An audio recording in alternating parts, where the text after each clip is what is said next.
right, guys, I have a new mic. So I'm figuring out, trying to figure it out, but I've done a couple takes on it and I try to record it all the way over there and it works, but it's very low volume. And I don't know if that's just how my phone works or if it's like the earphones too. So I want to try it out during my podcast this weekend and see how it works out. And I think tomorrow too, I'll be doing some recordings for my actual channel, my weekly videos. So we will see how that works. I don't know. As you can see, here's my little mic right here. That's my little burp. And I don't know. It's interesting. It definitely works if it's far away too. So I don't know. We'll see. But today, I wanted to talk about a little. I'm narrating. Well, I have a narrator narrating Meditations by Marcus Aurelius, and I am reading along with my book, and I found something that sparked my interest a little bit. And it says, essentially, what it says is accept what happens to you because of what it leads to, the good health of the world.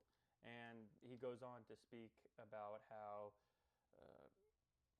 nature wouldn't have these things happen if it wasn't in its nature to preserve itself and it would if it wasn't good for itself. And it got me thinking a little bit about the world and the universe. So, and I'm coming at it from the perspective of, let's just say there's no God. There's no divine entity. It's just the universe and the cosmos. So, cosmos being in this current day and age of March 31st, 2024, our understanding is that there are current possibilities with quantum mechanics where there might be multiple universes, where uh, the universes might be infinite amount of universes. There might be things like the beginning of the Big Bang, where space stretched faster than light itself. So things like that, where we have to think about that are quite quite divine like, but I'm not going to attribute it to a god or anything like that in this definition. What I want to think about is how. So let's take, for example, this multi universe theorem. We, if there are multiple universes, we are the universe that life was able to produce. The universe was able to produce life from. We don't know if any other these universes, well, there's an infinity amount of universes, but it seems just from the planets, uh, the lack of life at other planets or complex life in other planets and in other galaxies, and our inability to have connected with any other intelligent life, that we're pretty special. It seems like we're pretty special, and from that deduction, and how I want to relate it to this, is that the universe or the cosmos, whatever you want to call it, through its either natural laws or its natural being, was able to produce life and existence so that we are able to live life and exist here. And to relate it back to Marcus Aurelius' quote, whatever happens to us is such that it's a consequence of nature, the universe, and the cosmos being able to produce life, to produce nature, to have a state where life can exist, a Goldilocks zone. So, because most planets don't have that, there's so many criterias for life to exist on a planet, necessary for life to exist on a planet, that it's so rare.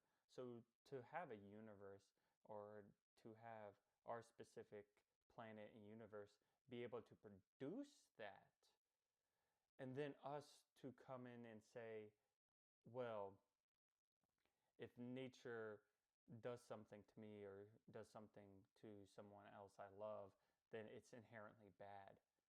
Well, I think that's a wrong approach. And I think Marcus Aurelius thinks that too, but I think it's the wrong approach even if you expand it from the nature to the universe to the cosmos.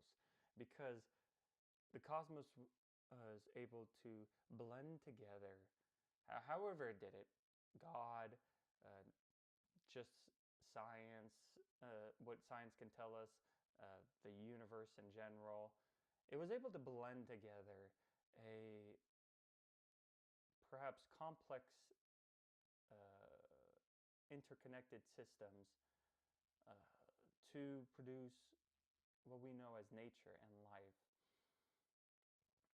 So to say that whatever happened to us is bad would be contrary to that very system and complex interlocking of systems that produce life and nature in the first place. So let's relate it back to some practical examples. So let's say I lose a leg, and I say that's bad. Well, in the general state of things, and the general nature of the universe and the cosmos, it can't be perceived as bad because it was able to the the forces and the systems and the organisms able to produce nature and life also, as a byproduct, happen. Oh, the forces, let's say that, as a byproduct, led to you losing your leg.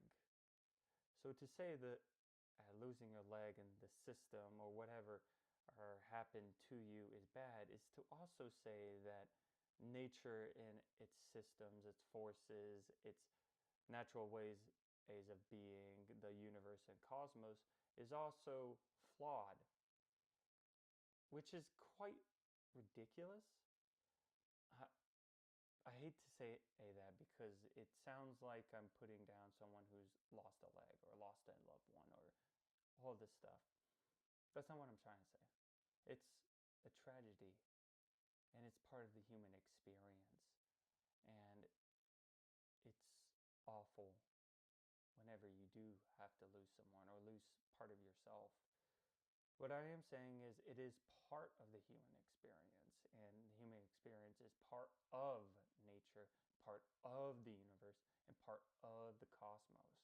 So to say it's something terrible and bad is to also say that this nature, life, nature, universe, and cosmos has something inherently flawed with it. But as we know it, all of those different systems and those different concepts were able to produce life, to produce us, to be able to do these crazy things like black holes, supernovas, stars, to somehow I'll have gravity work. I don't even understand how that happens. And because, at least for the Earth, it's so huge, but it's spinning so quick that we don't even feel it. That's a wild concept to even think about. So, oh, and then to relate it back to the multiple universes, we're the only universe that we know of. Of course, we're the only universe we know. But at least we know that this galaxy, this planet, and then this universe is capable of producing life and producing uh, the relationships we're able to foster. So to say something's flawed with that in that system is to say there's something flawed in its ability to create a nature, which I would argue is not the right approach to thinking about it. Just because death is scary to us doesn't mean death or things that we would say are bad for us, pain, doesn't necessarily mean it's bad for the system or anything else. Maybe it's only bad in our perception or perspective of us being an organism in this life. So I think to wrap up, I think to wrap this all up, what I'm trying to say is that maybe a life nature isn't perfect, yet it's done such a phenomenal job of being able to sustain and produce so many great phenomenons such as life, that to criticize it or to say it's parts of it are bad because of your own perspective of from your own self is perhaps pretty selfish to the